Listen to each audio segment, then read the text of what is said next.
Es probable que nosotros, cuando oímos la palabra profeta, se entusiasme muchísimo nuestro corazón y pensemos que tal vez uno de los oficios más queridos, deseados, o uno de los carismas más amados y deseados dentro de la iglesia es justamente el profetismo. Hoy hay tanta gente, especialmente pastores evangélicos, que se llaman a sí mismos profetas, y se sienten muy orgullosos de llamarse profetas. Créanme ustedes que el profetismo no es de los carismas ni de los servicios más deseados en el servicio del Señor. Ser profeta es muy difícil, ser profeta es muy complejo, es muy exigente. Ser profeta exige coherencia y ser profeta implica estar dispuestos a hablar con muchísima claridad, sin miedo, a todos aquellos que escuchan. Ser profeta implica la fidelidad estricta a lo que Dios enseña, sin matizar. Ser profetas exige enseñar lo que hay que enseñar y no simplemente endulzar el oído para que la gente se sienta bien. El profetismo es de los carismas dentro de la iglesia, de los servicios a los que el Señor llama, que resultan ser muy complejos y que no solamente son complejos ahora, sino que son complejos desde la época de Jesús y desde antes. Porque los profetas muchas veces fueron arrancados de su situación, de su entorno familiar y llevados a situaciones extremas, para situaciones extremas que vivían los pueblos. Allí donde había pueblos que necesitaban cierta palabra, los profetas aparecían con esa palabra. Los profetas estuvieron durante la época del desierto. Había profetas para esa situación particular. Los profetas estuvieron durante la época en que el pueblo de Israel ya estaba asentado en la tierra prometida, porque vivían condiciones particulares que ellos estaban viviendo, que exigían profetismo. Los profetas estuvieron cuando el pueblo de Israel fue llevado al exilio, cuando los desterraron de su tierra, cuando estaban todos desanimados. Los profetas estuvieron después del exilio, cuando el pueblo volvió nuevamente a la tierra prometida. Es que el profetismo hace parte de las circunstancias. Los profetas surgen a partir de las circunstancias que una nación vive. No crean ustedes que un profeta va a venir a hablar de lo que no es o de lo que no se está viviendo. Allí donde hay una particularidad en una nación, en una sociedad, en una familia o en una persona, ahí surge el profeta. En el texto de hoy de Jeremías, que es un profeta, Jeremías se lamenta mucho de su misión. No reniega de su misión, pero sí la lamenta. Y a Jesús mismo, en el texto de hoy del Evangelio de San Juan, también, cuando se trata de descubrir su identidad, varios de los que lo escuchan dicen: este es un profeta, habla como un profeta. Y miren ustedes cómo es el lamento de Jeremías. Dice: yo como cordero manso era llevado al matadero. Jeremías sabe que va camino al martirio, que va como un hombre que muchas veces tiene que enmudecerse, que muchas veces frente a la actitud hostil y agresiva de los demás, simplemente tiene que guardar silencio, pero no guardar silencio profético, sino guardar silencio frente a la agresión, para no responder a agresión con agresión y mostrar precisamente que su profetismo es verdadero. Y que ni siquiera defiende con su propia vida la palabra que Dios ha profetizado. Él no respalda con agresividad su profetismo. Si ustedes quieren matarme, pues mátenme, pero lo dicho está, y esto es lo que Dios me ha mandado decirles. Entonces dice Jeremías: yo como manso cordero llevado al matadero, desconocía los planes que estaban urdiendo contra mí. Y Y después, como en una especie de oración, Jeremías le dice al Señor: Señor del universo, tú que juzgas rectamente, deja que yo pueda ver cómo procedes contra ellos, pues en ti he confiado mi causa.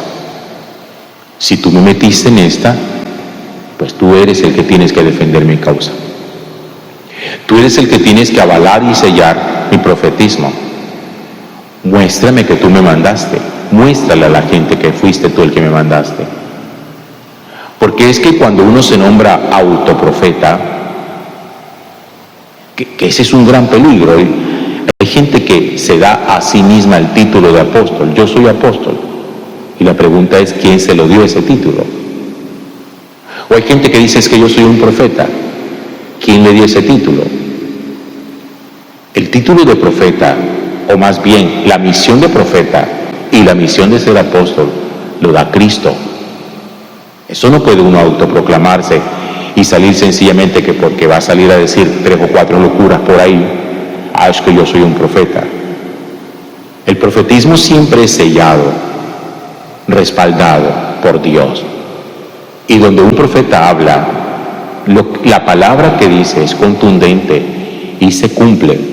Esa es una característica del profeta, que su palabra se cumple y que no queda en ridículo con las cosas que dice. Porque es que hay gente que habla, dice cosas, pero queda en ridículo porque dice ridiculeces. Y gritan, y babean, y se mueven, y saltan, y creen que su grito respalda su profetismo. Creen que dar cara de enojados o de regañones respalda su profetismo. Al profetismo no lo respalda el grito, no lo respalda la algarabía. Al profetismo lo respalda la contundencia de un Dios que hace que se cumpla lo que el profeta dice. Cuando Jeremías profetizaba que el pueblo iba a caer en ruina porque había caído en idolatría y que el pueblo sería invadido y desterrado, la gente de Israel no le creyó a Jeremías. Y por eso, más bien, como no les gustaba su profecía, buscaban la manera de poder acabar con él, cómo matarlo. Y por eso, dentro de los planes que tenían contra Jeremías, aparece esta expresión: talemos el árbol en su lozanía, arranquémoslo de la tierra de los vivos y que jamás se pronuncie su nombre. Como quien dice, como tú no nos gusta lo que tú profetizas, te vamos a matar. Y Jeremías era tan profeta que su palabra se cumplió. Y el pueblo sí fue invadido y fue desterrado. Y muchos murieron, pero no prestaron atención. Y cuando la gente estaba en el exilio, los profetas del exilio también animaban al pueblo diciéndole: revisen la vida, no piensen sencillamente que perdieron las cosas porque sí, revisen la vida, hagan una evaluación de qué fue lo que pasó. Porque a veces la gente cree que cuando tiene las cosas las tiene porque sí, y que ya son suyas y que nadie se las puede expropiar. El pueblo de Israel siempre estuvo convencido de que si ya la tierra esta es nuestra, ¿ya quién nos la va a quitar? Y el día que se la quitaron, el día que la perdieron por el destierro, entonces empezaron a pensar, bueno, ¿y aquí qué pasó? Y los profetas llegaron: hagan una evaluación de su vida y piensen qué fue lo que ocurrió realmente para que ustedes llegaran a perder la tierra prometida. Miren, este tiempo de profetismo durante el exilio, durante la pérdida de la tierra prometida, es muy importante, porque en la medida en que uno entienda eso, entiende muchas cosas de la Sagrada Escritura. Imagínese usted toda la vida esperar algo, querer algo, luchar por algo. Le quiero poner el ejemplo de una mamá que ha vivido una vida sencilla, pobre, durante muchos años, que llegan incluso a la ancianidad y que su único sueño es tener una casa propia, dejar de vivir en arriendo y esa angustia de todos los meses ¿de dónde va a sacar la plata para pagar? El sueño de muchas madres, de miles de madres en nuestro país, es tener una casa propia. Y cuando sus hijos tienen la posibilidad, porque están progresando en algo, siempre le preguntan, ¿qué vas a hacer con eso? Y siempre dicen, lo primerito es darle una casa a mi mamá. Imagínense ustedes uno tener 40, 50, 60 años esperando una casa, la adquiere y que a los 2 años la pierda. Eso tiene que cuestionar muchísimo y pensar, ¿por qué perdí una cosa que durante tantos años yo esperaba y quería? Y eso fue lo que le pasó al pueblo.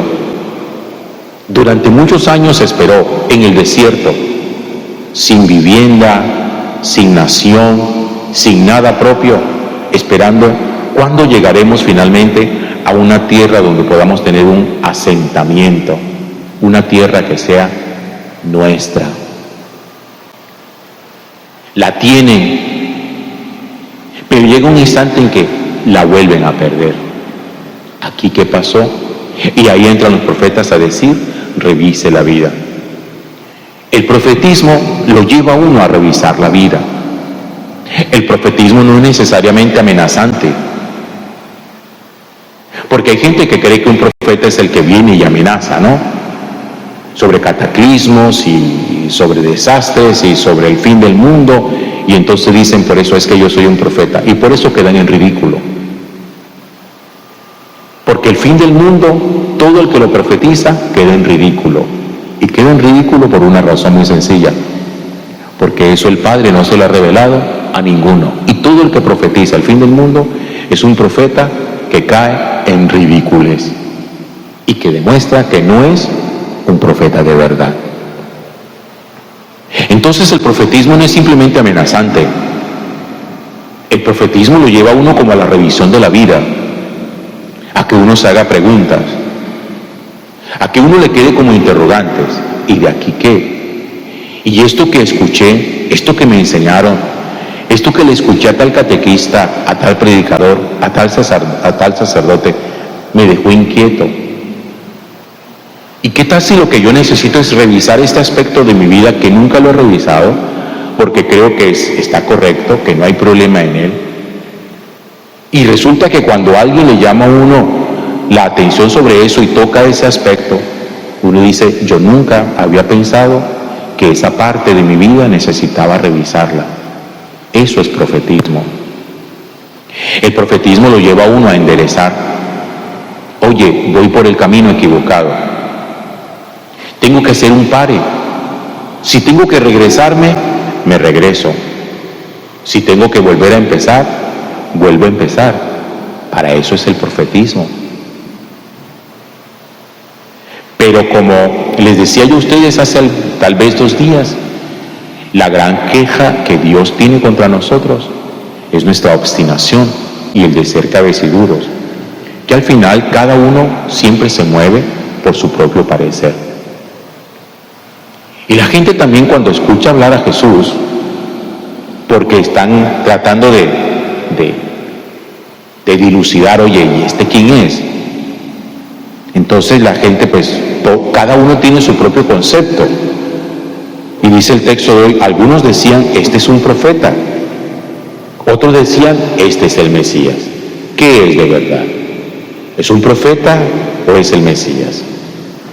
Cuando Jesús habla de sí mismo, dice esto: aquí hay alguien que es más que un profeta.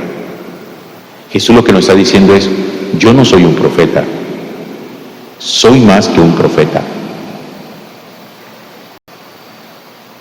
Y ese descubrimiento de que es más que un profeta, porque el profetismo tiene un límite. En cambio, en Jesús no hay un límite. En Jesús hay una acción que va mucho más allá del profetismo, porque en Jesús no hay solamente la palabra, en Jesús también están los signos que acompañan a esa palabra.